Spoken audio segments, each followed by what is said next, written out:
Balcom. Balcom pour avoir une bonne communication. Balcom, bienvenue chez vous. waaw maa ngi nuyu ñëpp maa ngi tudd Massaer Sow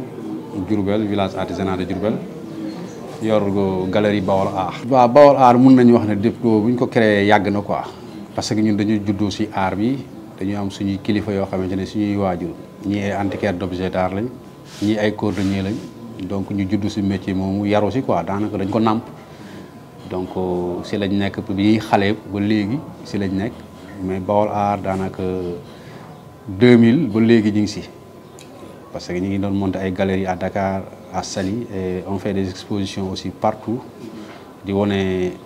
art bi nga xamante ne Bawol la jógal particulièrement à Diourbel di wone na Diourbel y a des artisans yu mag yoo xamante ne ñu ngi fiy pratiquer corps de métier yu bari Bawol Art da koy def. Bawol Art mi ngi yëngu ci tout ce qui est art objet d'art masque statuette tableau ba ñëw wàcc ba ci accessoires yi sac collier ceinture dàll casquette lépp loo xamante ne daal dañ koy sol muy art Bawol Art da koy def ak décoration intérieure aussi Bawol Art da koy def tout ce qui est art daal li ngay gis sa muy taaral sa bët di dundal say bët Bawol Art daf koy def dundul ni mu waroon dundee à Diourbel dundul franchement parler dund fi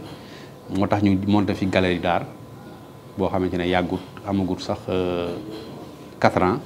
pour jéem a dekk loolu dundal ko mais c'est un peu difficile mais nag bu fekkee yow li ngay def da nga ko bëgg am ci passion donc yow doo xaddi quoi moo tax ñu samp galerie bi à Diourbel pour jéem a dundal art bi à Diourbel mais c'est très difficile am na benn nag yu ko xam yu koy dund yu jënd yi ngay defal nteel échange bi yëpp mais bariwul parce que problème bu ñu am fii mooy Sénégal moom la am donc gars yi nanguwuñu consommer local bi quoi c'est ça notre problème mais bu ñu doon consommer local art bi dina dund bu baax a baax a baax a baax. loolu aussi par suñu autorités yi am nañ ci jéego bu ñu war a dox particulièrement autorités yi nekk Diourbel parce que man damay génn di def ay exposition sous région bi yëpp di représenter la région de Diourbel mais ñoom ñu ci war a jàpp autorités yi jàppuñu ci man j'ai fait plus de 15 d'expositions partout ci sous-région bi yëpp mais je pars avec mes propres moyens donc loolu dañ ci war a mën a jàpp secteur de l'artisanat aussi fii Diourbel dafa ni mu waroon a demeewu ko parce que jàpp biñ ci war a jàppuñu ci y a pas de partenariat te partenariat mooy lépp soo amul partenariat mënuloo dem donc il nous faut des partenariats yoo xamante ne dañuy ñëw xam ne Diourbel y a des artisans yoo xamante ne soxla nañ ndimbal matériel financier ak exporter li ñuy liggéey parce que bu fekkee yaa ngi liggéey te liggéey exporté wuñ ko génnul fi mu nekk war fee génn ñi dëkk ci dëkk bi nekk fi consommé wuñ ko problème lay daal di ñëw donc loolu mooy suñu problème. waaw loolu boo ma ci posé question naa sawar parce que tey borom Bawol Art revenu yi muy gën a am yu bari ci digital bi la koy amee parce que damay liggéey samay produits partager ko sur Facebook sur TikTok WhatsApp partout dañ ko partager donc ci yooyu mi ngi am ay revenus daanaka digital bi daal moo gën a téye Bawol Art franchement parler ci digital bi nan ma xamee international digital bi moo xam ñu xam ma au niveau national aussi commandes yi may am ak daanaka business yu bari yu may def yu ma gën a téye ci digital laa ko amee donc digital moom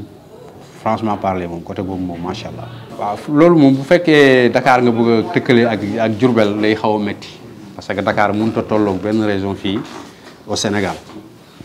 parce que booy xool tey gan yi ak touristes yi ñu ci bari bu ñuy ñëw Dakar la ñuy ñëw ak Petite Côte bi Cap Skirring affaire yu mel noonu foofu la ñuy ñëw pour nga gis touristes yi ñëw Diourbel day rare mais loolu ñun waa Diourbel ñoo ci war a liggéey parce que bu ñu liggéeyee ci tourisme religieux côté boobu ñu leen am tubaab yu bari ñu leen am naar ñu leen am façon bu nekk ñu leen ñëw visiter Diourbel parce que tourisme religieux il faut que ñu def ko à Diourbel parce que bu ñu ko defee li ñu ci mën a visiter fii ci tourisme religieux amul ci benn dëkk am nañ jumaay kër gu mag boo xamante ne amul fenn ci àdduna bi am nañ màkkal looy kër Cheikh ak ruq-ruqaat yu bari yu nekk fii Diourbel yoo xamante ne ci tourisme religieux bi war nañ see mën a liggéey lu bare kooku aussi ñu ngi ciy jox ay jéego mais dafa des donc ñi ci war a jàpp ñu ngi leen di ñaan ñoom ñu xool nu ñu ciy jàppee ñu collaborer ak village artisanal de Diourbel ñu liggéey boobu parce que lu am solo la. waaw nouvelle génération moom li leen di ñaaxee mooy comme li ma waxoon sànq rek il faut que ñu gëm seen bopp jéem a consommer local li suñu mbokk yi di liggéey ñu koy jënd li ko sol di ko lekk donc di lekk si cere ji di naan si fonde bi li sol si yére yi téer yi liggéey di sol si dàll yi ude yi defar ak saag yi di takk bijoux yi bijoutier yi di liggéey meuble yi ngay def sa kër menuisier yi nekk si dëkk bi nga jox leen ko ñu liggéey ko parce que mën nañ ko ñu bàyyi importe bi li ñuy jël di ko jëlee si tubaab yi yeeg naar yeeg turki yeeg chinois yeeg yëpp ñu bàyyi ko te xam ne fii am na jeunes yoo xamante ne ak mag ñoo xamante ne ñu ngi liggéey bu am solo si dëkk bi il faut que suñu mbokk yi dimbali ñu consommer local parce que artisanat moom lu ko gën a jëmale kanam mooy nit ñi consommer local financement yi baax na formation yi baax na yooyu yëpp baax na mais tant que population bi gëmuñu seen bopp di consommer local du ñu dem fenn mais ñi ngi am yaakaar avec ce nouveau régime boo xamante ne ñi ngi gis ay pas yoo xamante ne mi ngi koy teg si consommation local bi mu continuer ñu appuyer aussi ñun ñi nga xamante ne ñoo nekk si domaine bi ñuy gën di produire di gën di am matériel bu ñuy liggéeyee bu ko defee population bi aussi moom ñoom li gën a ñëw si ñun di consommer local affaire bi mën a dem kanam quoi. waaw fii boo contacté moom jafewul parce que boo duggee si Facebook bi boo defee sama tur Massaer Sow artisan Diourbel li nga ma gis même Google boo tapé Massaer Sow artisan Diourbel da nga may gis waaw am na Facebook bi aussi am na Bawol Art boo tapé Bawol Art ni nga gis œuvre yeeg yëpp soo ñëwee fii village artisanal de Diourbel bi nga xamante ne bàyyiwuñ Dakar nag lieu baa nga fa bagage yaa ngi fa Saly même chose mais dañuy ñëw njaareem ku ñu dëkk monté fi galerie d'art pour nit ñi xam ko ñëw di visiter ñëw di jënd ñëw di def ay commandes donc boo ñëwee village artisanal porte principale bi moo ko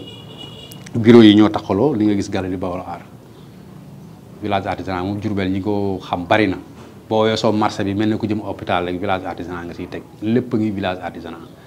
boo bëggee bijou boo ñëwee village artisanal am ko boo bëggee dàll sac loo bëgg rek si domaine boobu boo ñëwee am ko fi. waaw numéro téléphone bi moo nekk nii galerie Bawol Art bi 77 650 94 95 benn numéro boobu la. jaajëf sama gars yi. Baolcom pour avoir une bonne communication. Baolcom, bienvenue chez vous.